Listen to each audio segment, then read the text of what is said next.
Dear students, welcome to Learning Management System of Superior Group of Colleges. Dear students, आज हम chapter 1 का last topic पढ़ेंगे और chapter 1 का लास्ट टॉपिक है यील्ड। यील्ड क्या होती है? It is the amount of product obtained in chemical reaction, यानी जब दो रिएक्टेंट या तीन रिएक्टेंट या एक ही रिएक्टेंट को हीट करते हैं या एक से ज्यादा रिएक्टेंट को मिक्स करके रिएक्शन करवाते हैं तो जितना प्रोडक्ट बनता है वो यील्ड होती है। या हम इसको बैलेंस केमिकल इक्वेशन से भी कैलकुलेट कर सकते हैं, calculated from balanced chemical equation. जैसा कि हम इससे पहले एग्जांपल नंबर 13, 12, 11 सब में ये बैलेंस केमिकल इक्वेशन यूज करके अमाउंट निकाल चुके हैं। डियर स्टूडेंट्स, यील्ड तीन तरह की होती है। सबसे पहले है एक्चुअल यील्ड। एक्चुअल यील्ड को प्रैक्टिकल यील्ड भी कहते हैं या एक्सपेरिमेंटल यील्ड भी कहते हैं। इसको डिफाइन कैसे करते हैं? This is the amount of product obtained in a chemical reaction, यानी जब आप रिएक्शन लगाएंगे जो प्रोडक्ट बनेगा वो एक्चुअल यील्ड है, वो प्रैक्टिकल यील्ड है, वो एक्सपेरिमेंटल यील्ड है। और दूसरी है थ्योरेटिकल यील्ड। ये कहां से निकलती है? It is calculated from balanced chemical equation. तीसरे नंबर पे है परसेंटेज यील्ड। परसेंटेज यील्ड से हमें रिएक्शन की एफिशिएंसी का पता चलता है। जितनी ज्यादा परसेंटेज यील्ड उतनी ज्यादा एफिशिएंसी, यानी एक रिएक्शन 20% यील्ड दे रहा है, परसेंटेज यील्ड 20% है तो उसकी एफिशिएंसी थोड़ी है। अगर 90% यील्ड आ रही है तो इसका मतलब है उसकी एफिशिएंसी ज्यादा है। कैसे निकालते हैं एफिशिएंसी?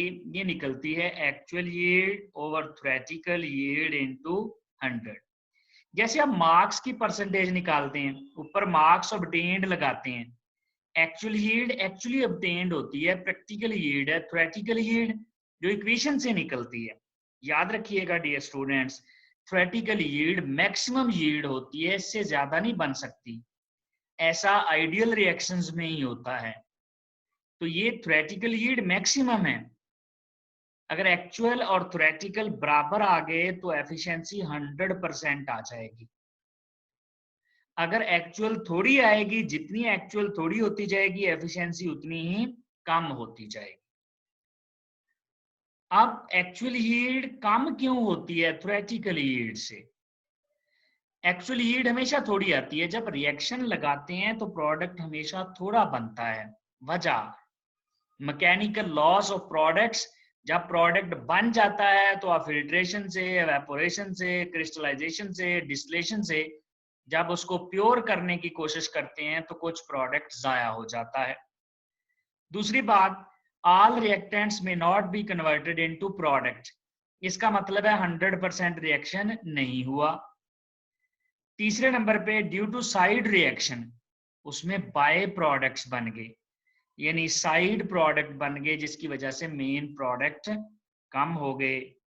और फिर लास्ट में रिएक्शन रिवर्सेबल भी हो सकता है। अब ये जो पहले वाली प्रॉब्लम है, ये प्रॉब्लम खास तौर पे तब आती है जब इनएक्सपीरियंस वर्कर हो। इनएक्सपीरियंस वर्कर होता है तो तब भी यील्ड कम आती है, तब भी एक्चुअली यील्ड कम आती है। डियर स्टूडेंट्स, यील्ड से related example number 14, when limestone is roasted quick lime is produced। ये इक्वेशन है। कैल्शियम कार्बोनेट को हीट किया, कैल्शियम ऑक्साइड और कार्बन डाइऑक्साइड बन गया। Actual yield of calcium oxide, देखें एक्चुअल यील्ड दी हुई है। when 4.5 kilogram of limestone is roasted, what is the percentage yield? ये देखें कितनी दफा पास पेपर में आ चुका है। तो सबसे पहले तो परसेंटेज यील्ड देखें किसके बराबर होती है। सॉरी, पहले गिवन डाटा देख लें। एक्चुअल यील्ड कितनी है? 2.5 किलोग्राम। उसको 1000 से मल्टीप्लाई करके ग्राम में चेंज कर लें, ये 2500 ग्राम आ जाएगी। इसी तरह mass of calcium carbonate 4.5 kilogram दिया उसने स्टेटमेंट में, आप इसको 100 से 1000 से मल्टीप्लाई करें, ये 4500 ग्राम आ जाएगा। और परसेंटेज यील्ड किसके बराबर है? Actual over theoretical into 100। उसने एक्चुअल दी हुई है, कितनी है? 2500 ग्राम है, तो एक्चुअल वाली फार्मूले में लगा दें, थ्योरेटिकल का पता चल गया तो यील्ड निकल आएगी। थ्योरेटिकल यील्ड कौन सी होती है? जो बैलेंस केमिकल इक्वेशन से निकलती है। Balance chemical equation, calcium carbonate decompose होके कैल्शियम ऑक्साइड और कार्बन डाइऑक्साइड बनाता है। कैल्शियम कार्बोनेट, कैल्शियम का मैच कितना है? 40, कार्बन का 12 और ऑक्सीजन का 3 है। 16 को 3 से मल्टीप्लाई करें 48, तो टोटल इसका 100 बन गया। ये हमें बैलेंस केमिकल इक्वेशन से पता चला। ये सब में आएगा 3। इसका कितना है? कैल्शियम 40 है और ये 16 है, कितना बना? 56। यानी ये 100 हो तो ये 56 बनता है। अगर ये 1 हो तो ये कितना बनेगा? 56/100। और फिर इसका दिया कितना हुआ है? 4500 हो तो ये कितना बनेगा? 56/100 इंटू 4500, 2520 ग्राम। ये थ्योरेटिकल यील्ड है। ये हमने कहाँ से निकाली है? ये हमने बैलेंस केमिकल इक्वेशन से निकाली है। तो ये थ्योरेटिकल यील्ड फार्मूले में लगाएं, एक्चुअल तो हमने पहले ही लगा ली थी, थ्योरेटिकल भी लगाएं यहाँ पर 2520, और ये आ जाएगी हमारे पास एफिशिएंसी 99.2%। इसका मतलब है रिएक्शन बहुत ही ज्यादा एफिशिएंट है। क्यों? परसेंटेज यील्ड बहुत ज्यादा आई है। डियर स्टूडेंट्स, इसके बाद है short question, why actual yield is less than theoretical yield. देखें कितनी दफा पास्ट पेपर में आ चुका है, मैनी टाइम्स।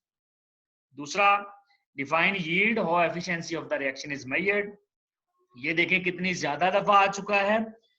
और लास्ट में है एक्सरसाइज का क्वेश्चन नंबर 22। इसका ताल्लुक यील्ड से है, परसेंटेज यील्ड निकालनी है, एक्चुअल यील्ड और थ्योरेटिकल यील्ड करके। ये भी आप खुद सॉल्व करेंगे, अगर आपको नहीं आएगा तो आप मुझे बताएंगे। Thank you very much.